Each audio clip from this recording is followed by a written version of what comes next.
Timnas senior dan juga timnas under 21 sama-sama meraih kemenangan di pertandingan pertama di Mochi Volley Cup tahun 2025. Kemenangan yang sangat layak karena memang secara kualitas para pemain timnas Indonesia itu kan di atas lawan-lawannya, sehingga ya tidak mengherankan ketika Junaida Santi kemudian juga para pemain timnas senior berhasil menang dengan skor meyakinkan.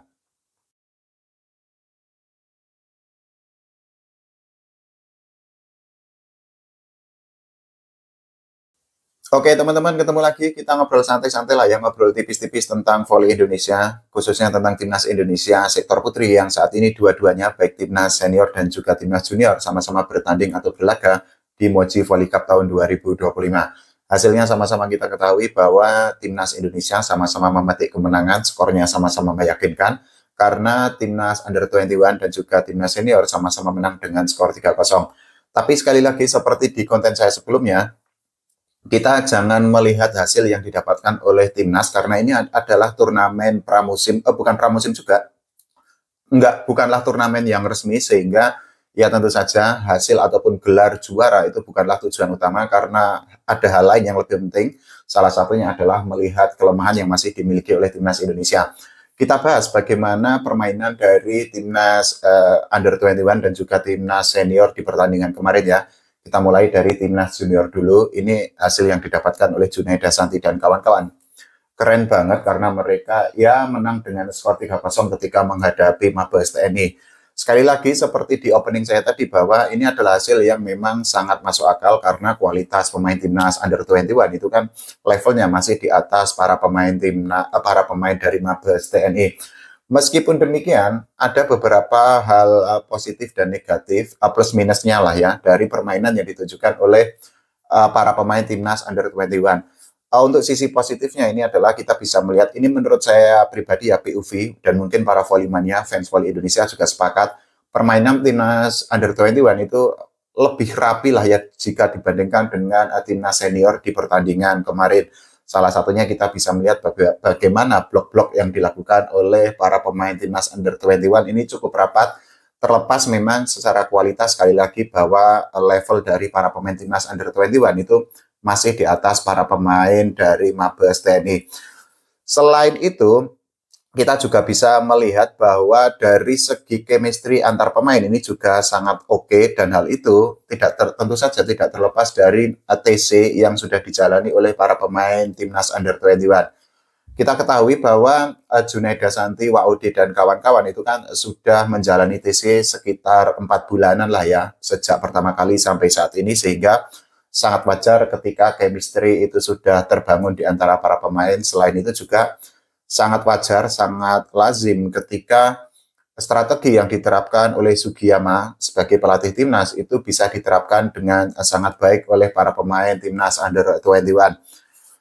Meskipun demikian, kita bisa melihat bahwa pelatih timnas under 21 itu seolah belum menemukan komposisi yang tepat untuk pemain inti, karena di pertandingan kemarin ketika menghadapi Mabes TNI, kita bisa melihat bahwa saat itu Chelsea itu menjadi opposite hitter. Ini merupakan sesuatu yang mungkin mengejutkan bagi banyak volleymania, bagi banyak fans volley Indonesia, khususnya bagi para supporter timnas. Karena apa? Menjadi opposite hitter itu bukanlah posisi yang ideal bagi Chelsea, karena kita ketahui bahwa ketika bermain di Proliga tahun 2025, saat itu Chelsea itu kan menempati posisi sebagai middle blocker. Dan posisi sebagai middle blocker itu merupakan posisi yang sangat ideal bagi Chelsea selama ini. Tapi ternyata kemarin Marco Sugiyama itu melakukan utak-atik, melakukan sebuah eksperimen yang menempatkan Chelsea menjadi opposite hitter. Mungkin saja ini merupakan bagian dari strategi ketika nanti di tengah lapangan di kejuaraan dunia ada sesuatu yang membuat Marco Sugiyama itu harus melakukan adjustment di tengah lapangan. Oh iya, ini juga ada bocoran sedikit bahwa ternyata nanti middle blocker yang dicoret dari timnas under 21 itu akan masuk ke timnas senior untuk bertanding di CV League tahun 2025. Nah, ini mungkin menjadi sebuah kejutan atau menjadi sebuah tanda tanya besar bagi para volleymania. Kenapa kok pemain yang berposisi sebagai middle blocker yang tidak dipakai di timnas Under 21 itu justru akan dimasukkan ke timnas senior. Ya mungkin PBVSI memiliki strategi lain, salah satunya sebagai regenerasi, tapi ya agak aneh aja lah ya dengan keputusan itu atau dengan kebijakan yang diambil oleh federasi.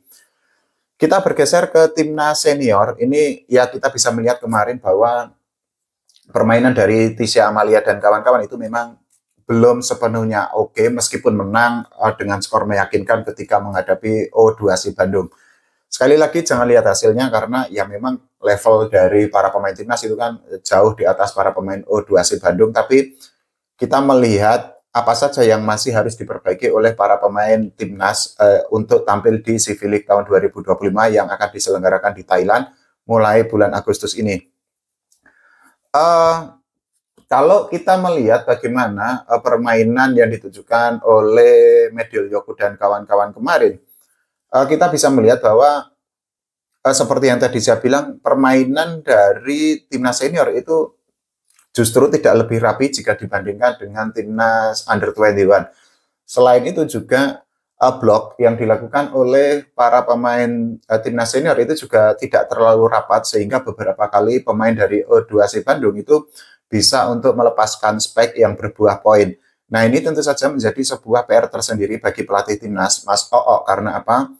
Kalau ketika menghadapi lawan atau tim yang levelnya masih di bawah timnas, timnas saja mengalami kesulitan, bagaimana kalau nanti Megawati Angestri Pertiwi dan kawan-kawan itu harus menghadapi tim yang secara kualitas itu bisa dikatakan seimbang atau bahkan lebih baik lagi seperti Vietnam dan juga Thailand.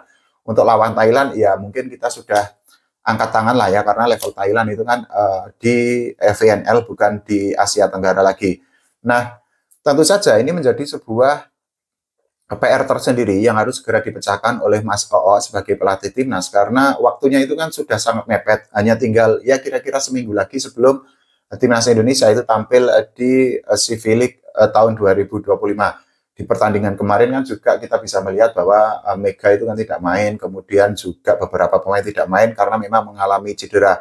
Untuk Megawati Angestri Pertiwi sendiri memang sepertinya dirinya itu saat ini lebih berfokus untuk menyembuhkan cederanya, karena kan ketika pulang dari Liga Korea bersama Red Spark, Megawati Angestri Pertiwi itu kan mengalami cedera di kaki, kemungkinan karena overuse, di mana overuse itu terjadi ketika kondisi fisik seorang pemain itu terlalu dipaksakan.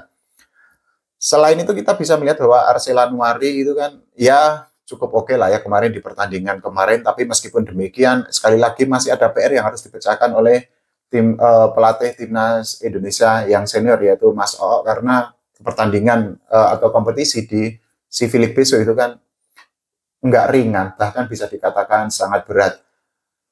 Ya, sekali lagi kita tentu sangat berharap agar timnas itu mendapatkan hasil terbaik di CV League, apalagi kemarin di FIC Nation Cup timnas Indonesia itu kan bisa menempati posisi kelima di klasemen akhir. Kemungkinan besok kalau di CV League yang menjadi juara itu kan kemungkinan besar pasti Thailand tuh, karena ya secara kualitas Thailand kan sudah level dunia. Nah, kita akan bersaing dengan beberapa negara seperti Vietnam, kemudian Filipina, untuk menempati atau untuk mendapatkan posisi di bawah Thailand, yang sekali lagi tentu saja persaingannya itu tidak akan mudah. Kalau menurut teman-teman semua bagaimana? Silahkan tulis di kolom komentar. Kita doakan ya timnas Indonesia mendapatkan hasil terbaik di CV League tahun 2025. Oke, terima kasih. Sampai jumpa.